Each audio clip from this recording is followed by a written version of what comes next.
Es el mes de la batería Superstart en O'Reilly Auto Parts. Recibe hasta $25 en una tarjeta de regalo después del reembolso al comprar una batería seleccionada Superstart. Podemos probar tu batería gratis y si necesitas una nueva, te ayudamos a encontrar la batería correcta. Superstart, solo en O'Reilly Auto Parts. O'Reilly Auto Parts.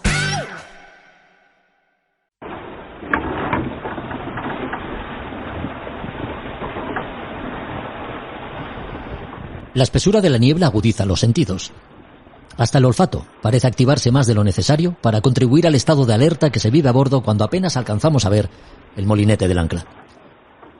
Rasgando el silencio, una breve sinfonía de bocinas que se repite cada poco nos vuelve temerosos del intenso tráfico mercante que parece multiplicarse cuando no lo tenemos a la vista. Poner rumbo norte nos aleja de la costa francesa, pero nos deja a merced del cruce de los barcos que navegan por el Canal de la Mancha.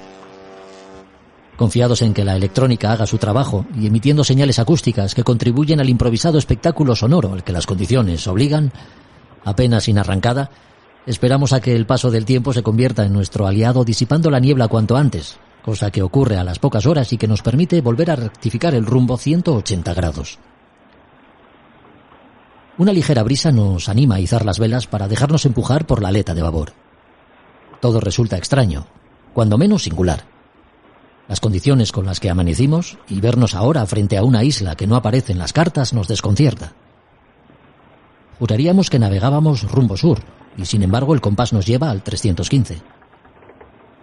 La sonda marca de repente 3 metros y la claridad de las aguas deja ver cómo se desliza la sombra del Nahua en el fondo arenoso. Decidimos acercarnos a la costa muy pendientes a la profundidad que nuevamente marca un valor imposible, 15 metros en un abrir y cerrar de ojos. Ni rastro de arena bajo la orza. Los rayos de sol penetran la superficie del agua desvaneciéndose mucho antes de encontrarse con el lecho marino, que por supuesto no llegamos ni a intuir.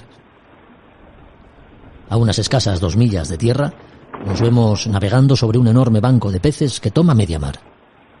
La costa, hasta ese momento solitaria, se llena de hombres, mujeres y niños que, animados por la abundancia de ejemplares, se lanzan a la orilla de la playa frente a la que pasamos, bien pertrechados con aparejos, redes, cañas y cualquier otro elemento que sirva para pescar. El alboroto va en aumento, y el griterío, fruto de la excitación que se vive por el número de capturas que seguro obtienen, llega hasta nosotros. Nos hacen señas a las que respondemos agitando los brazos. Cuando vemos el canal de entrada de lo que parece ser un pequeño puerto al final de la estrecha lengua de agua por la que nos internamos. Más bien se trata de una ensenada que sirve como fondeadero en la que optamos por amarrar el Nahua a un viejo muro que, construido con enormes sillares, hace las veces de muelle para la descarga de los canastos repletos de pescado que se mueven de aquí para allá sin que tengamos muy claro a dónde los llevan quienes trajinan con ellos. Saltamos a tierra e intentamos hacernos entender con uno de los pescadores. Mezcla de francés e inglés, el idioma que maneja no es fácil de interpretar, pero nos confirma que estamos en Cabalet y nos invita a seguirle por un angosto sendero al final del cual lo que vemos nos deja atónitos. Dispuestas en semicírculo, en medio de un claro abierto entre la densa vegetación que todo lo invade, enormes conchas de caracol hacen las veces de casas en las que los lugareños viven con sus familias. La más grande y ricamente decorada de todas ellas está reservada para quien llaman el rey y en la que habita con más de 1000 esposas, elegidas entre las doncellas más hermosas de la isla, en la que pasamos lo que resta del día atiborrándonos del pescado al que amablemente nos invitan. Ya de noche, dormimos a bordo, fondeados en Cabalet, pequeño paraíso al que seguimos sin saber situar y que mañana abandonaremos rumbo al siguiente podcast.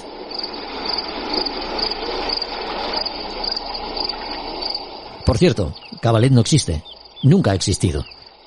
Es la isla imaginada para el libro de autoría desconocida Viajes de Sir John Mandeville, aparecido en 1357. Fue muy leído en toda Europa durante buena parte de la Baja Edad Media. Entre sus lectores más relevantes se encontraron la reina Isabel la Católica y Cristóbal Colón, a quien, según dicen, despertó sus ansias de exploración y el convencimiento de que la Tierra podía ser esférica. A Son de Mar, el podcast para marinos y amantes de la navegación.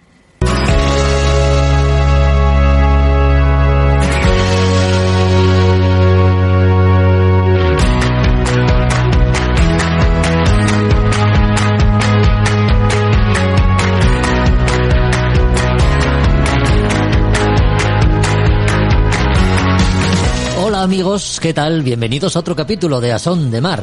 Hoy tenemos novedades. Una nueva sección se incorpora a la parrilla de este programa porque en cada podcast contaremos con la visita del director del Museo Marítimo de Asturias. José Ramón García abre para nosotros las puertas del museo que, dedicado al mundo de la mar, guarda piezas muy interesantes, piezas que iremos conociendo una a una. Quién la cedió al museo, qué historia la envuelve, qué uso se le dio, en fin, una manera de visitar este espacio que guarda la memoria marítima y pesquera del mar Cantábrico. Pero hay más. Hablamos con Andrés Arias, doctor en Biología de la Universidad de Oviedo, que coordinó el simposio internacional que sobre el Golfo de Vizcaya se celebró en Gijón a principios de este mes. 17 ediciones ya de este encuentro en el que se exponen las últimas conclusiones que los científicos extraen de sus estudios sobre las peculiaridades que tienen las aguas y el litoral del Golfo de Vizcaya. Juan Melgar comenta para nosotros las últimas novedades editoriales que llegan a la librería Robinson. Un vagabundo de los mares del sur, de Bernard Moitessier, y La Armada y la vacuna de ultramar, de Antonio Pérez, son los títulos destacados.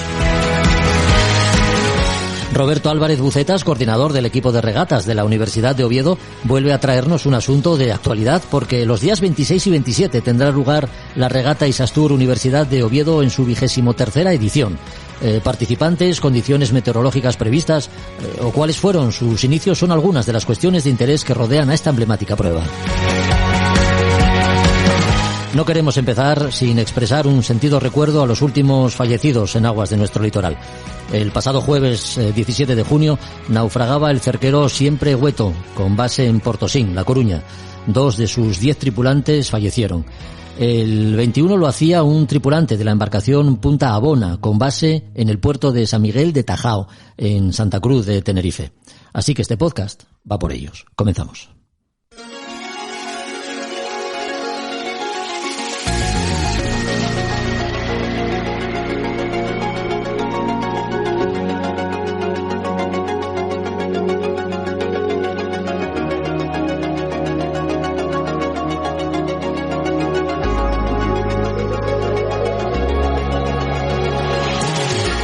Entre los días 1 y 4 de este mes se celebró en Gijón el 17º Simposio Internacional de Oceanografía del Golfo de Vizcaya, en el que participaron más de 100 científicos.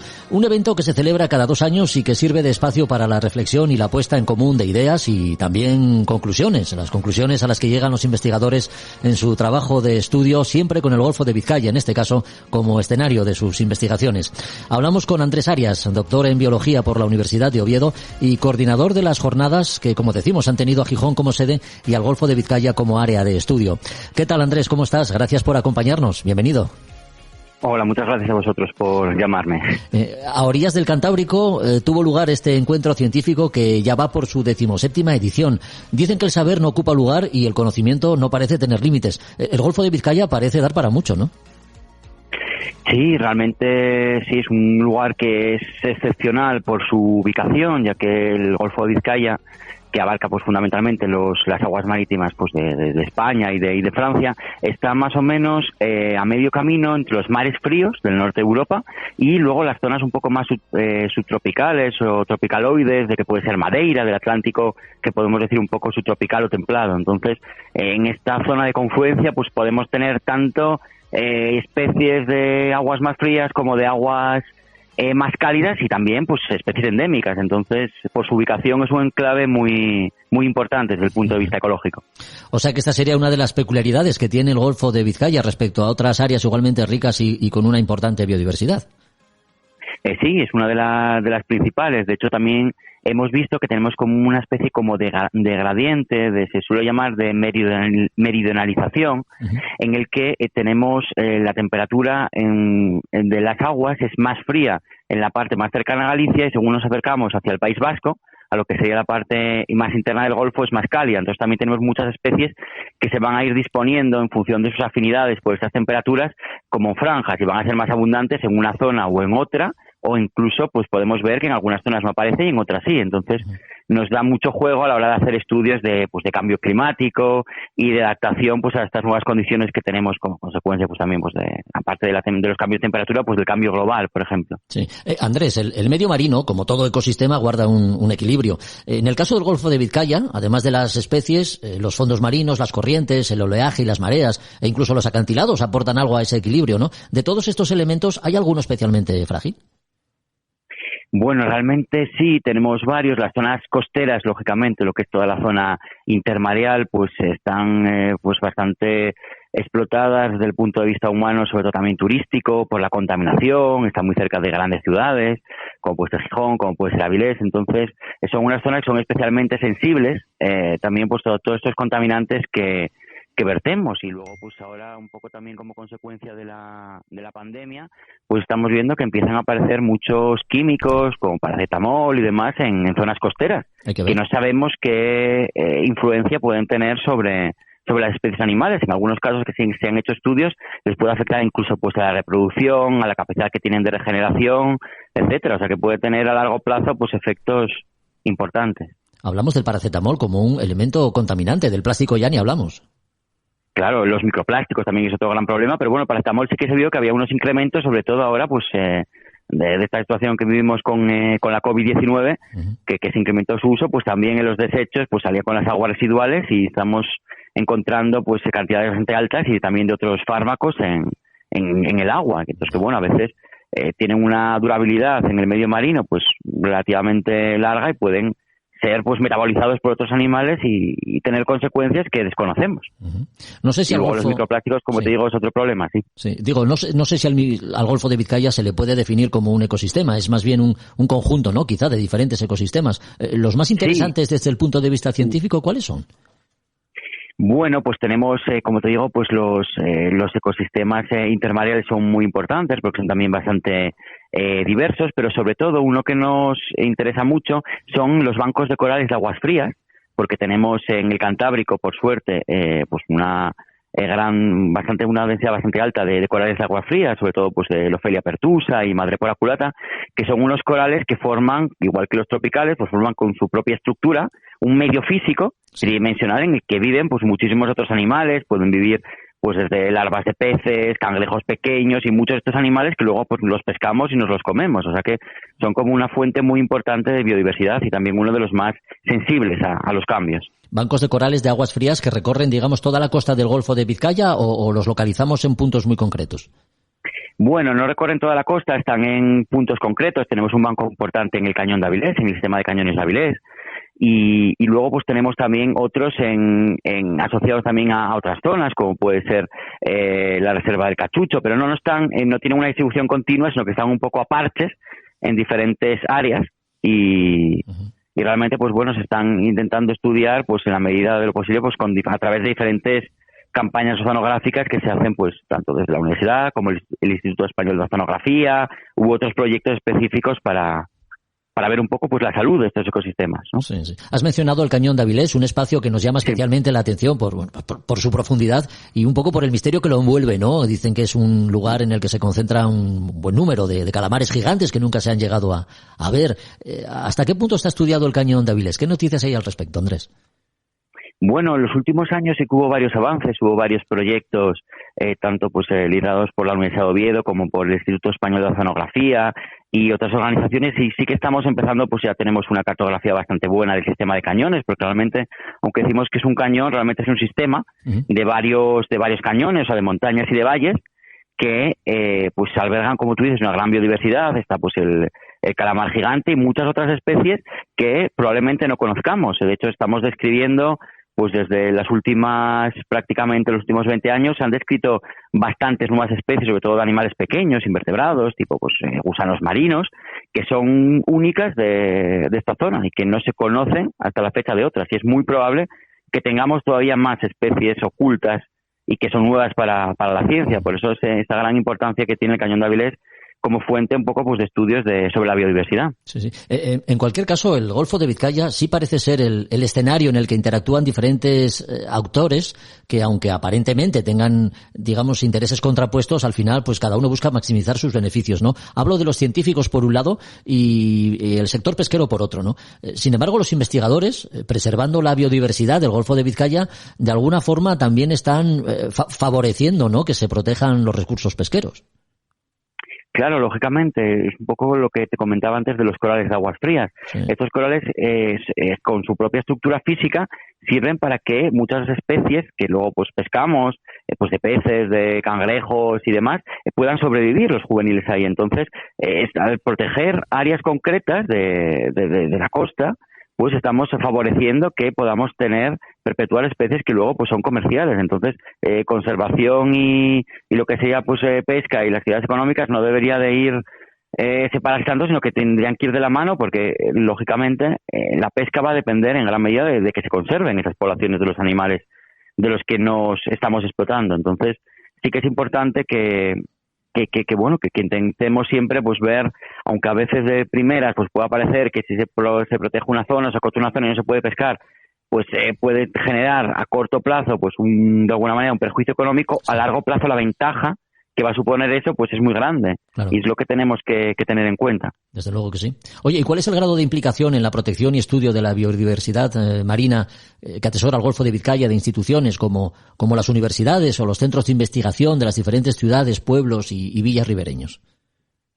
Bueno, pues digo que en los últimos años, sobre todo en las últimas 2 décadas, pues ha tenido una gran implicación. De hecho, a finales de los 80 ya hubo una campaña que se llamaba las campañas oceanográficas del Cantábrico Central, que lideraba la Universidad de Oviedo, que empezaron allá los primeros estudios para ver que se descubrieron pues nuevas corrientes que había en la zona, corrientes marinas, nuevas especies, se vieron estos corales de aguas frías, se vio dónde estaban, qué biodiversidad empezaban a albergar, y sí que realmente pues en todo lo que son las instituciones, como puede ser, ya te digo, pues la Universidad de Oviedo, el Instituto Español de Oceanografía, algunos centros asociados del CSIC, sí que están teniendo bastantes proyectos en la zona. O sea que realmente creo que vamos bien. Lo bueno pues es continuar y que luego todos estos pues muestras que se recogen con los buques oceanográficos, pues luego que se puedan estudiar todas, porque muchas veces se hacen las campañas y luego pues si no se consigue financiación para poder procesar todas esas muestras, muchas quedan sin procesar. De hecho, todavía estamos terminando de procesar muchas muestras que se cogieron a finales de los años 80 y otras que cogimos en el 2000. Entonces, a veces aparte luego de estudio de todo lo que se saca de ahí, para poder aprovecharlo bien al 100%, pues sigue necesitando financiación y muchas veces lo que más cuesta, ¿no? Uh-huh. Y no solo lo que es hacer una campaña concreta en periodos concretos del año, sino luego procesar todo eso y que salga a la luz, ¿no? Luego pues sacar las publicaciones científicas, darlo a conocer a la comunidad científica y lógicamente también a la sociedad. Lógico. Que es muy importante que no se quede al margen de esto. Claro, por ahí que quería preguntarte, porque como investigador que eres, aunque muy joven, tienes recorrido suficiente como para saber ya muchas cosas y estar un poco al corriente de la calle. ¿Consideras que la opinión pública estamos suficientemente sensibilizada ya con los problemas que aquejan a los mares y los océanos, sobre todo los niños?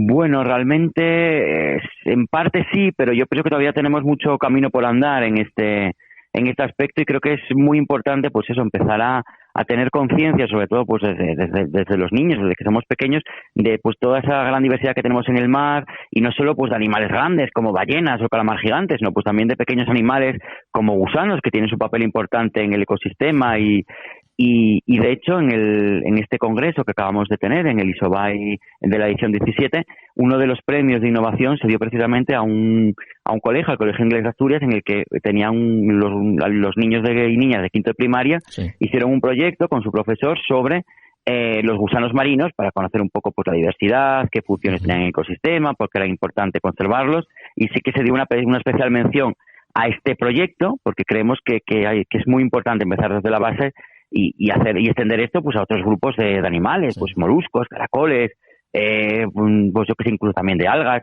y otros animales que sí, o plantas o marinas o algas que tengan una importancia para nuestros ecosistemas y que muchas veces son desconocidas. La gente pues de a pie no las conocen y creo que es importante porque realmente luego solo se conserva y solo se protege lo que se conoce. Entonces, si no se conoce algo, no lo puedes valorar. Entonces, yo creo que...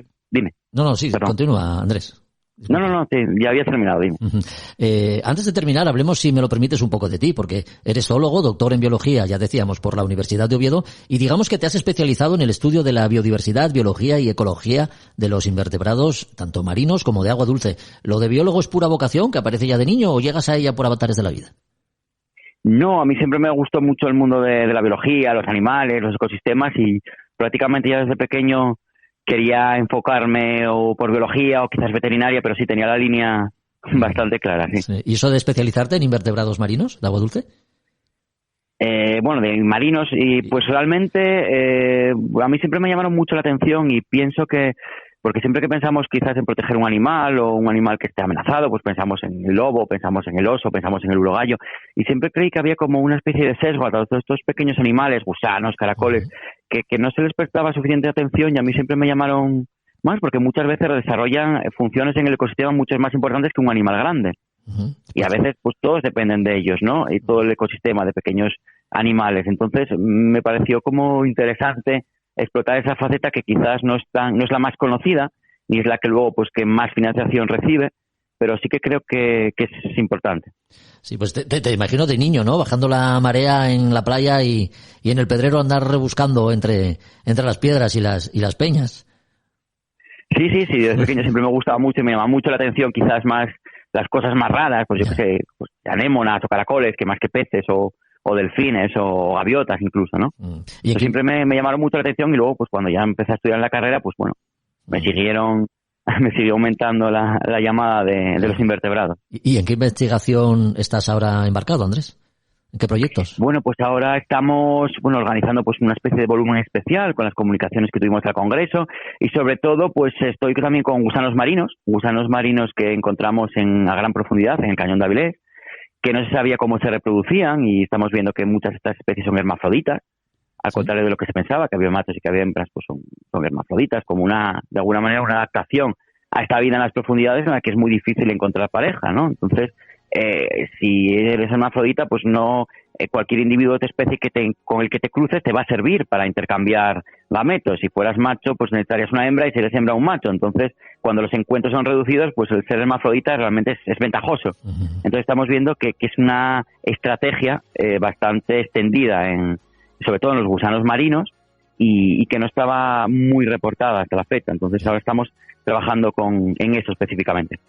Muy bien, recordemos la importancia que tiene la ciencia en general y en concreto la ciencia marina en el equilibrio del planeta. Hasta aquí unos minutos de ciencia, los que hemos dedicado al simposio sobre la vida marina en el Golfo de Vizcaya en todos sus aspectos, que ha tenido lugar hace unos días en Gijón. Con su coordinador, el joven biólogo Andrés Arias, hemos hablado. Muchas gracias, Andrés, y hasta una próxima ocasión. Un abrazo.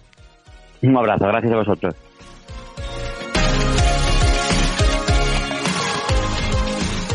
A Son de Mar, el podcast de Jorge Uría.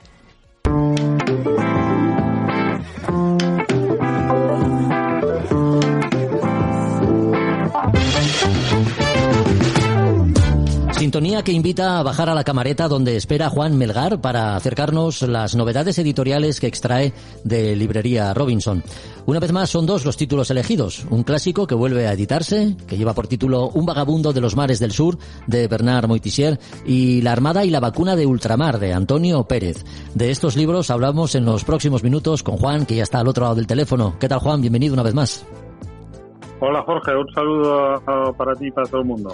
Oye, Un vagabundo de los mares del sur, todo un clásico que vuelve a editarse, lo que demuestra que hay lecturas que nunca pasan de moda, quizá porque van deslumbrando, ¿no?, de generación en generación. Efectivamente, estamos de alegría porque es que ha vuelto a estar disponible un clásico de la literatura náutica de viaje en barco, un poco en barco de recreo, pues quizá de uno de los navegantes en solitario por excelencia, que es Bernard Moitessier. Es una estupenda noticia. Cuando dices que estamos de alegría y que es una estupenda noticia, me hace pensar que es uno de tus libros favoritos, quizá. A ver, es uno de mis autores favoritos, sí, y este libro es realmente bueno. Moitessier resulta muy inspirador. Tampoco quiero desvelar a todos los oyentes todas sus peripecias, pero bueno, yo creo que son bien conocidas. Él es quizá uno de los navegantes modernos en solitarios por excelencia, sí. Y él tiene una manera de navegar pues muy en comunión con el mar, es realmente un hombre de mar hasta de los pies a la cabeza, como hay pocos. Uno lee también de sus libros y ve cómo él pues siempre o se los ha construido él o ha intervenido siempre mucho en la construcción de sus barcos, en el diseño. Él hace unas navegaciones oceánicas impresionantes, unas distancias, quizá la navegación más conocida de todas es su participación en la Vendée Globe, que no era Vendée Globe entonces, sino en la Golden Globe en la primera edición, que en el año 68 sale para dar la primera vuelta al mundo en solitario y sin escalas. Sí. Y cuando él ya va doblado hornos, volviendo, va a muy buen ritmo. Knox Johnston va por delante de él, pero él va a un ritmo que realmente le está cogiendo, porque va muy rápido. En un momento dado decide que no sigue, que pone, en vez de seguir hacia el norte, hacia Falmouth, que es donde tenían que llegar, vuelve a poner rumbo este y sigue navegando hasta llegar a Tahití, en una vuelta y media al mundo, sin escalas, sin ayuda, sin paradas de ningún tipo. Se acerca en un momento dado, cuando pasa cerca de la costa sudafricana, para entregar correo, pero sin parar, simplemente para comunicar que sigue vivo y que sigue navegando y que no quiere... Él no quiere volver a ese... Le agobia el mundo terrestre, donde es feliz en el mar y donde se halla y donde se realiza.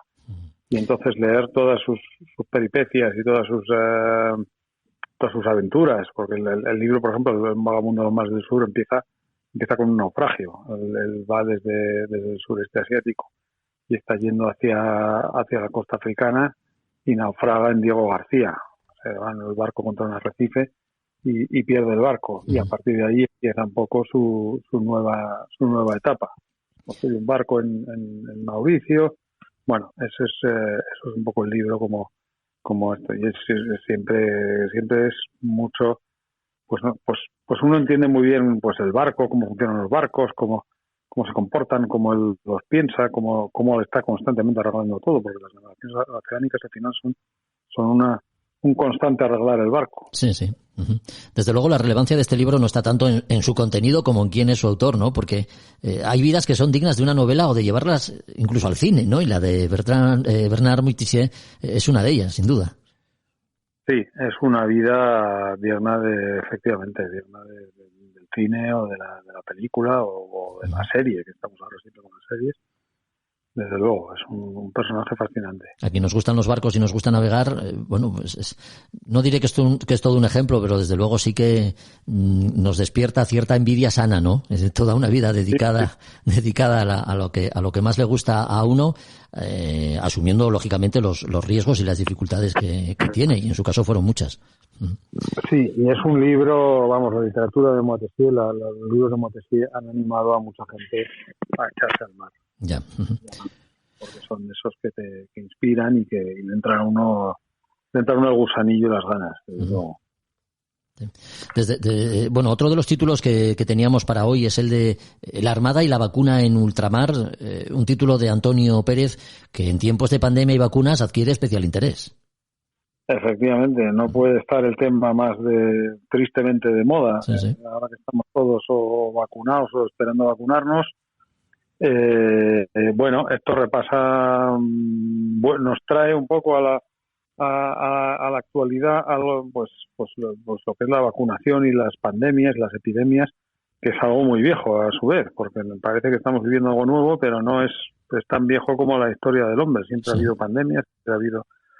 Y entonces esto nos narra, pues a raíz de un poco del descubrimiento de Jenner, de la vacuna de la viruela, porque la viruela ahora la tenemos estudiada, pero era una enfermedad asesina que diezmó poblaciones, de una manera, o cuando llegaron los europeos a América, sin saberlo ellos, claro, transmitieron ese virus y acá es uno de los grandes culpables de que nos redujera muchísimo la población del continente americano. Y entonces, pues a comienzos del 19, en tiempos de Carlos IV, España mandó una expedición a lo que eran entonces todos sus dominios de ultramar, principalmente eso, pues América, y para vacunar allí a la población. Y bueno, esto es un poco la historia de aquello, de todos los protagonistas, de todos los navegantes, pues ahí están, pues fueron a todas partes, a Nueva Granada, a Nueva España, luego México, también llegaron hasta Filipinas, Quito, Lima, Río de la Plata, Chile, o sea, todo lo que eran los dominios principales de la corona entonces. Y bueno, pues con esos protagonistas conocidos, pues y ahora más conocidos todavía, pues como son Balmis, como eran Noyeros, como eran Isabel Zendal, que ha dado el nombre al hospital construido en Madrid. Sí. Bueno, es una historia que bueno, siempre está ahí, pero que quizás no sea todo lo conocida que debería ser, y gracias a este libro pues la podemos rescatar un poco. Dos historias, por tanto, que merecen ser reconocidas, claro que sí. Dos libros que hemos traído hoy nuevamente a la camareta. Un vagabundo de los mares del sur, de Bernard Moitessier, y La Armada y la vacuna de ultramar, de Antonio Pérez.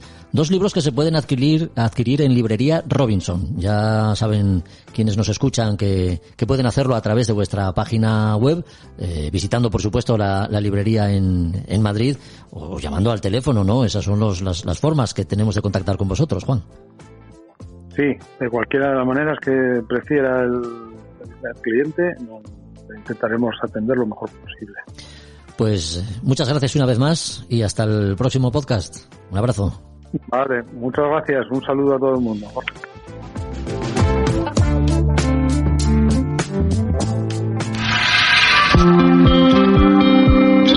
Es una sensación muy difícil de explicar porque es sublime, o sea, es majestuoso, sublime. Al mismo tiempo ves la soledad, ves una naturaleza que está impoluta, ves algo, muy difícil de entender, pero es una sensación única. Javier Babé, capitán de la Idus de Marzo, el primer barco español en llegar a la Antártida en nuestra historia reciente. Lo hizo en 1982.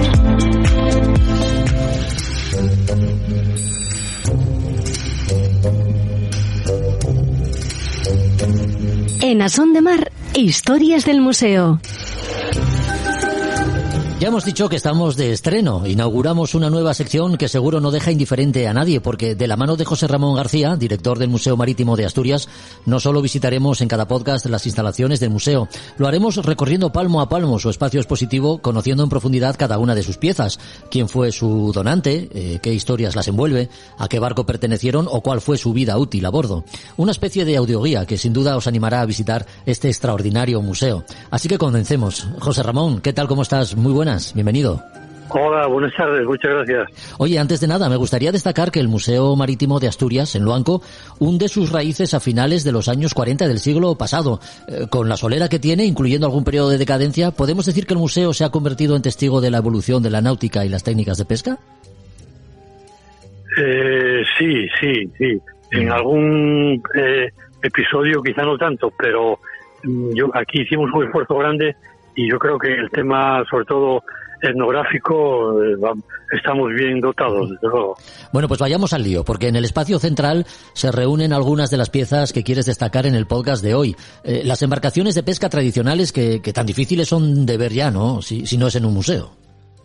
Sí, desde luego, con el no se puede, vamos a ver, hay que partir de la base de que no se puede guardar todo. Claro. O sea que siempre se pierde todo, en la arquitectura y sobre todo en estos bienes muebles como son las embarcaciones. Sin embargo, a mí me da una pena horrible ver cómo en la foguera de San Juan, todos los años en algún sitio de Asturias, todavía se siguen quemando las lanchas que quedaron de madera, botes, motores y tal. Ya sabemos que tiene que ser, pero duele.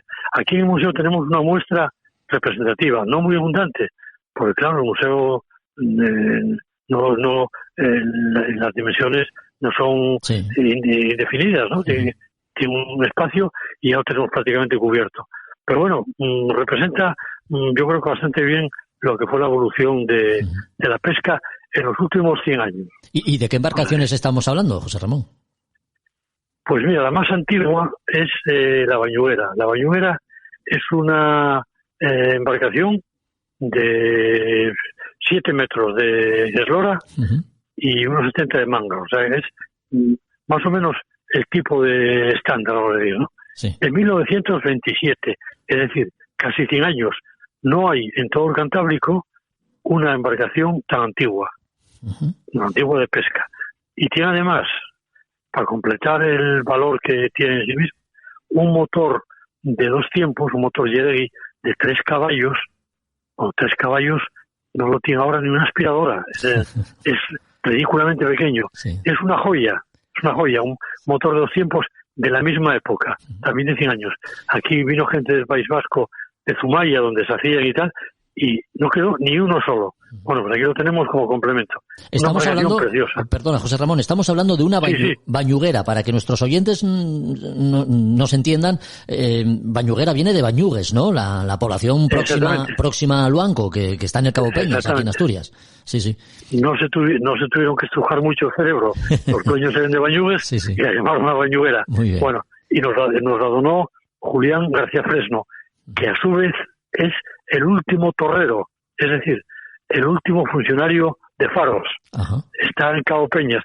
Yo no sé si jubilaría ya, pero hasta ahora por lo menos resistía, porque los faros ya no tienen personal, no tienen torreros, están automatizados. Pero este hombre, con el amor a la profesión, allí estaba a bordo del faro, como se diría, y el último en abandonar, ¿no? Bueno, pues este hombre nos lo donó, era su familia, y con esta embarcación, que claro, ya podemos imaginar, 7 metros, no hay nada en la mar. Aquí en el museo parece una lanchona, pero en la mar no hay nada.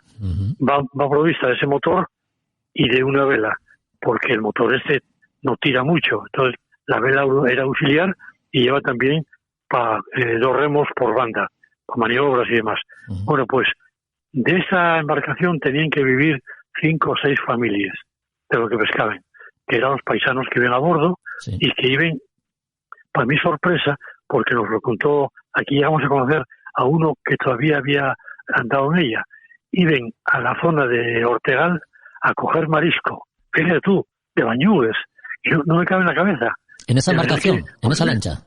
Sí, porque además, mira que en otra cosa no, pero en peñas, marisco y bueno, lo que quieras, ¿no? Y más en estos años en que no había presión de demanda, mucho más. Bueno, pues iban con la vela y que les servía como de tienda de campaña. O sea, vivaqueaban a bordo, entraban en una ensenada, porque tardaban mucho en llegar, y allí vivaqueaban, allí comían y dormían y tal. Y luego, lo que iban capturando el marisco, lo dejaban flotando en la mar, y cuando terminaban, lo cogían y a vender a Gijón. Era lo que hacían. No siempre, ocasionalmente. Hay que ver el sacrificio que suponía eso, desde luego. Bueno. Imagínate con esta gente. Descalzos, por supuesto. Mal vestidos también. Mal comidos, ni te digo, ¿no? Nada, era una generación verdaderamente esforzada. No se diferenciaba mucho de la de 100 años antes. Ojo, y estamos hablando de embarcaciones que tampoco tenían invernales. Quiero decir que si entraba el agua de lluvia o un golpe de mar, claro. Les entraba adentro, tenían que sacarla de alguna manera, ¿no? Y bomba de chique dudo que tuvieran. El refrán, ya lo decía, lancha sin cubierta, sepultura abierta. Sí. Porque embarcar en un golpe de mar da y a pique. Y además, fíjate, les cuadernes, o sea, lo que alguien puede llamar les costilles, estoy viendo, ¿no? Estoy delante de ella, son delgadísimas. ¿Por qué? O sea, cuanto más delgades, menos resistencia a la embarcación en un posible golpe contra algo, ¿no? Bueno, ¿por qué? Porque en Bañugues, como en Candás, como en Cudiero, tenían que sacar las embarcaciones a tierra todos los días.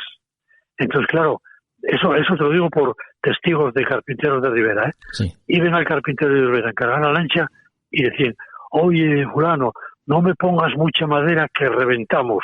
Fíjate tú. Claro. Es decir, aparte del riesgo normal de trabajar con este artilugio en peñas, por ejemplo, donde hay tantos bajos y tanto peligro, encima, con poca madera, para no reventar o subir a tierra. Bueno, todo lo que se diga a esta gente es poco, ¿no? Sí, desde luego. Bueno, pasamos, Sí, dime. No, que si quieres podemos repasar alguna otra embarcación que tenéis ahí. Pasamos a la segunda. Sí, por supuesto. Sí, la segunda, vamos a los años 60. Una motora de similares características, aunque ya la normativa obligaba a que tuviesen más manga y más fuerza, es del año 64. Esta ya tiene menos, 1,5 metros menos. Y era una embarcación con motor, ya motor diésel, sí. Y en la que en los años 60 y 70 iban a la mar, pues casi todos los marineros la tenían propia, ¿no?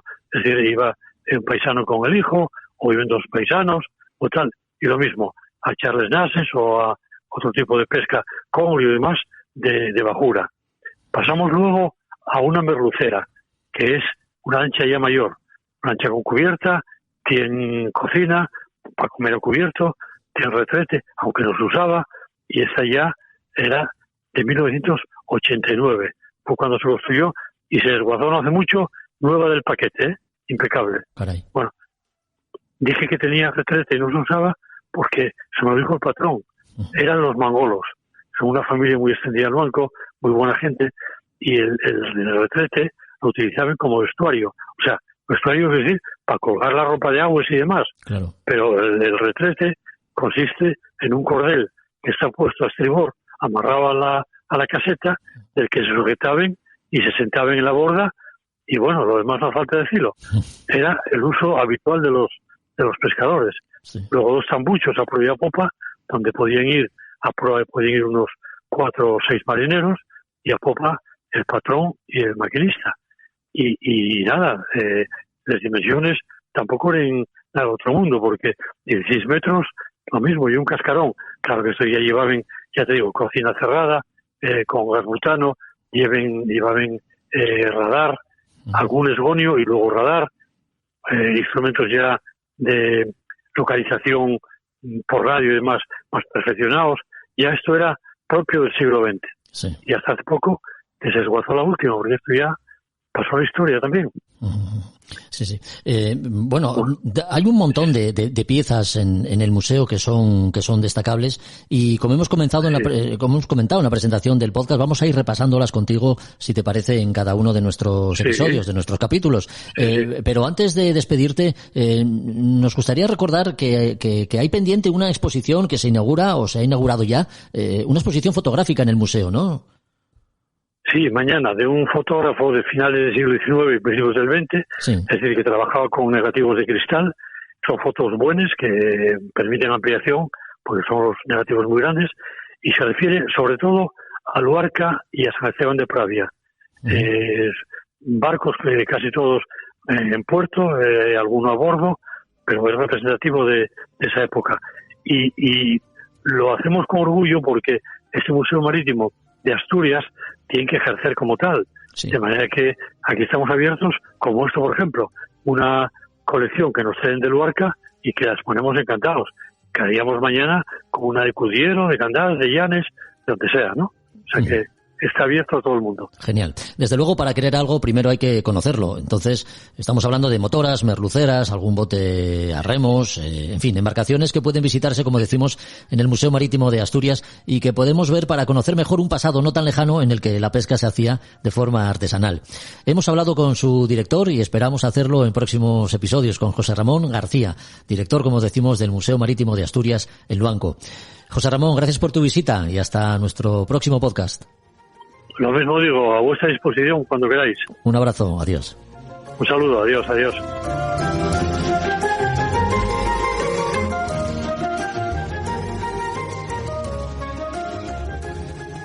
A Son de Mar, la náutica en un podcast.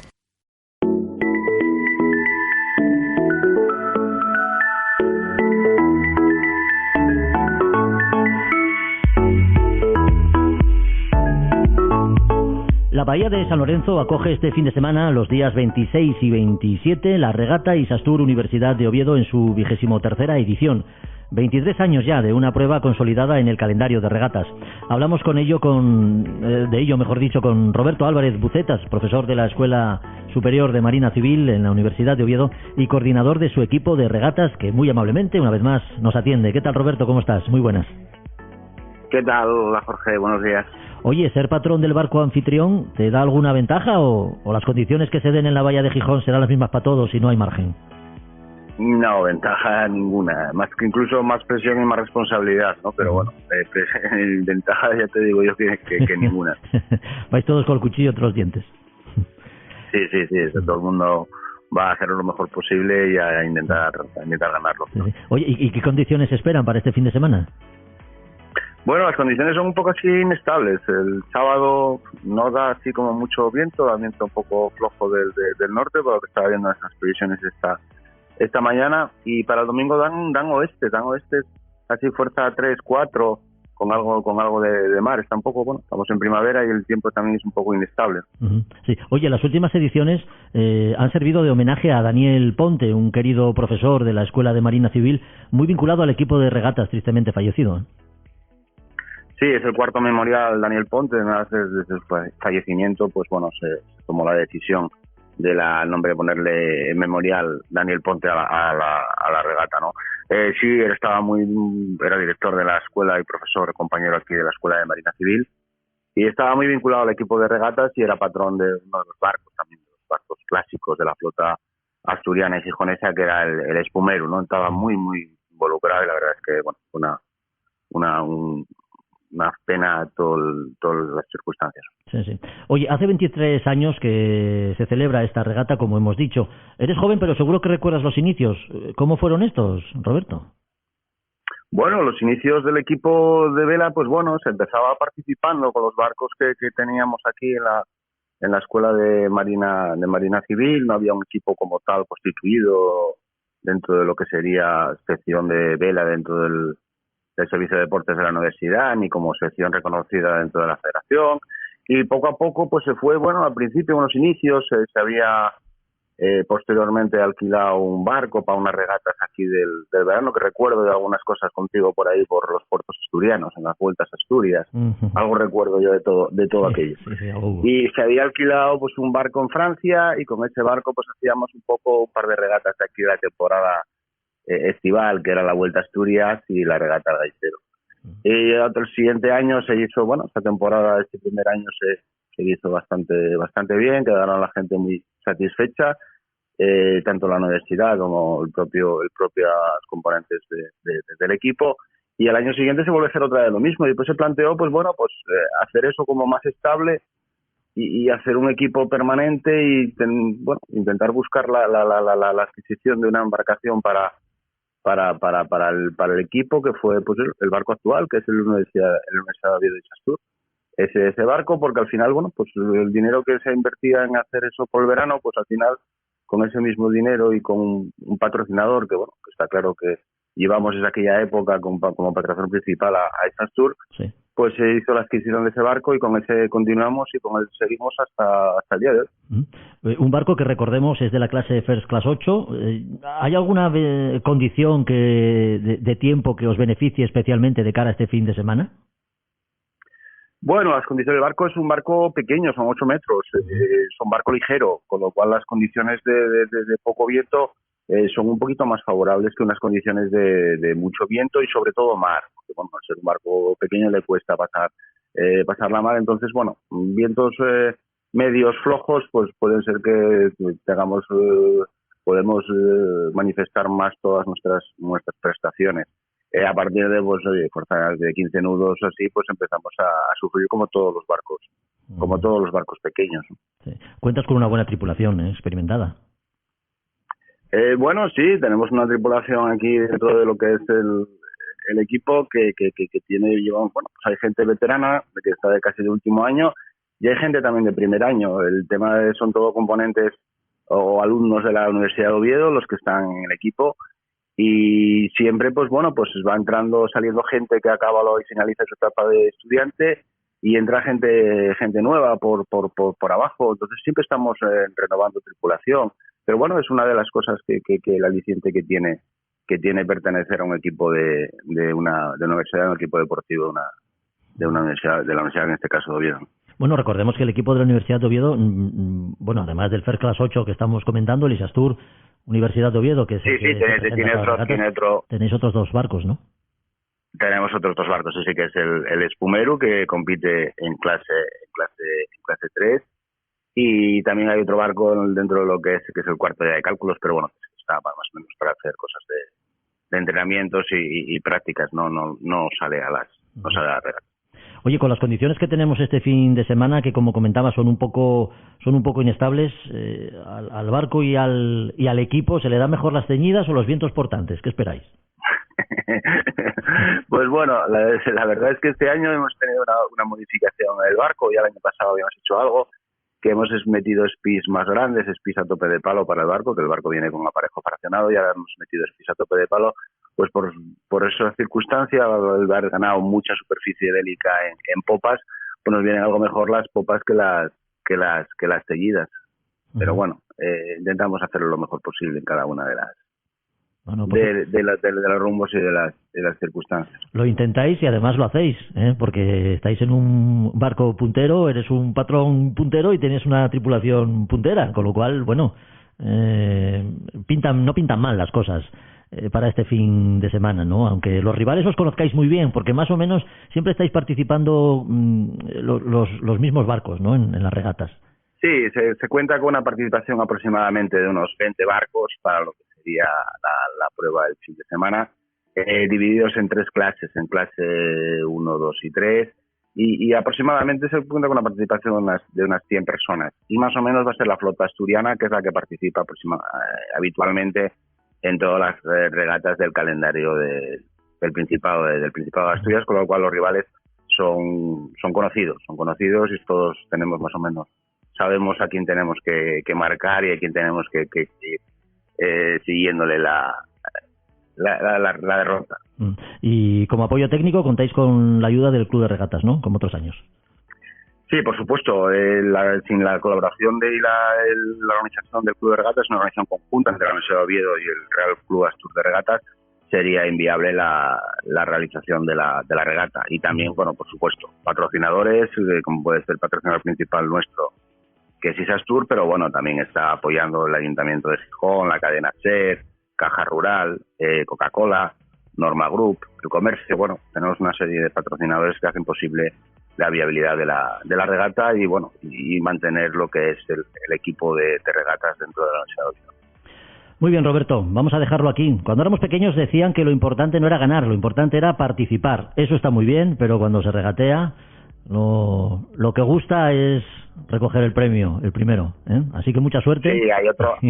Dime. Hay otro refrán que también dice que el primero gana, bueno, el segundo pierde y los demás participan. Así que hay que intentar ganar. Eso es. Mucha suerte, Roberto. Gracias. Adiós, un abrazo. Hasta aquí otro podcast de A Son de Mar. Van 11 y estoy profundamente agradecido por vuestra acogida. Cada vez somos más. Ya sabes, si los contenidos de hoy te han gustado, puedes compartirlos en cualquiera de las plataformas que utilices para escucharlo, haciendo crecer la comunidad de locos por la mar y la náutica. Hasta el próximo capítulo. Adiós.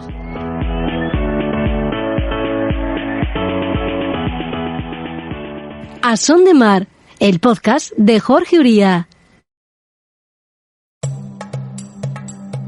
Desde el sur global nos mudamos al norte para buscar una vida mejor.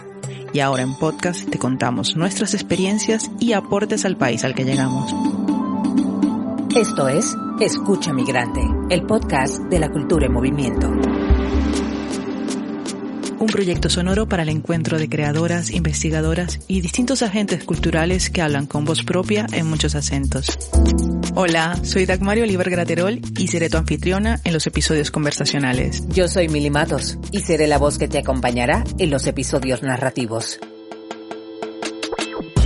En esta primera temporada escucharás relatos que tienen a la migración y a la cultura como espacios de creación, convivencia y resistencia desde España.